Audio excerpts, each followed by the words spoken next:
Moi, c'est Laura, je suis technicienne de laboratoire et je vais vous raconter mon parcours. J'ai fait un bac S avec la spécialité SVT. En terminale, je me voyais pas du tout aller à la fac. Pour moi, j'avais pas la rigueur qu'il fallait pour pouvoir y aller.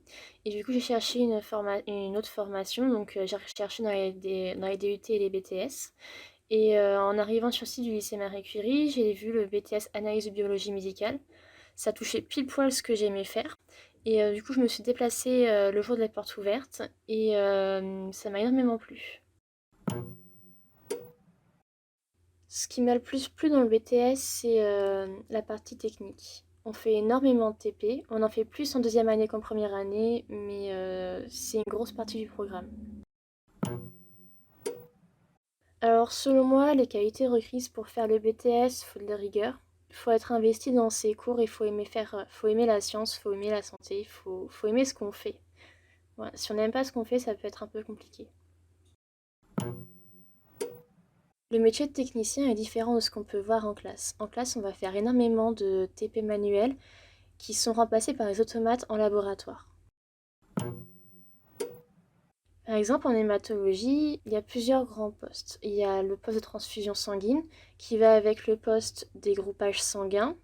Ensuite, on a tout ce qui est hémostase et après, on a les formules sanguines. Donc, par exemple, en cours, on va voir comment faire en technique manuelle un groupage sanguin. Au laboratoire, ça va être un automate qui va le faire. Mais on peut être amené aussi à le faire en manuel, dans des cas bien spécifiques, donc une urgence vitale, ou contrôler que la carte du groupe sanguin de la personne est bien compatible avec la poche de sang qu'on va lui donner. On peut aussi en hémato donc compter le nombre de globules rouges, de globules blancs, de plaquettes. On va faire ça de façon manuelle en classe et ce sera réalisé par une machine au laboratoire. Le secteur de la biochimie est selon moi le secteur le plus automatisé. Là, on ne pourra pas passer en méthode manuelle, c'est vraiment la demande est beaucoup trop importante. Et donc en biochimie, ça va être tout ce qui va être dosage de la glycémie par exemple, du cholestérol, etc. Ensuite, on a le secteur de la bactériologie qui est à peu près 50-50 entre du manuel et de l'automatisé sur le laboratoire. Il y a beaucoup de choses qu'on va voir en cours qui seront appliquées aussi au laboratoire, comme l'ensemencement des géloses, la réalisation d'antibiogrammes, etc.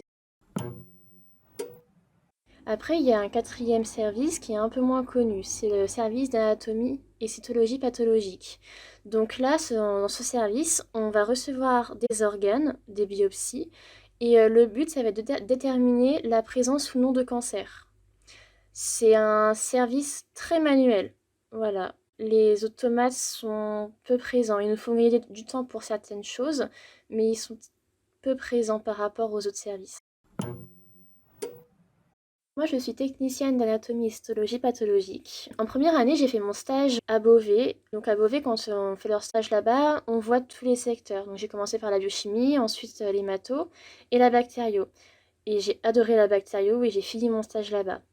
Ensuite, en deuxième année, j'ai fait mon stage en anatomie, histologie, pathologie. Et j'ai vraiment adoré, c'était le déclic. Après le Covid, j'ai travaillé en hémato, un petit peu pendant 2 mois, mais ça me plaisait pas plus que ça. Et j'ai été rappelée à Creil, en Anapath, et depuis le mois de juin, je suis là-bas. Et c'est un métier où on apprend énormément de choses. C'est très manuel, on voit de tout, c'est très instructif. Par contre, il faut avoir le cœur un peu accroché pour certains trucs. Les cours théoriques et les cours pratiques, faut pas les négliger. C'est vraiment très important dans notre métier. Ça nous permet de comprendre le fonctionnement des automates et de comprendre, par exemple, un bilan sanguin, pourquoi on va nous demander ceci et pas cela. Ça va nous permettre de comprendre aussi les pathologies, comment fonctionne notre corps aussi. Et voilà.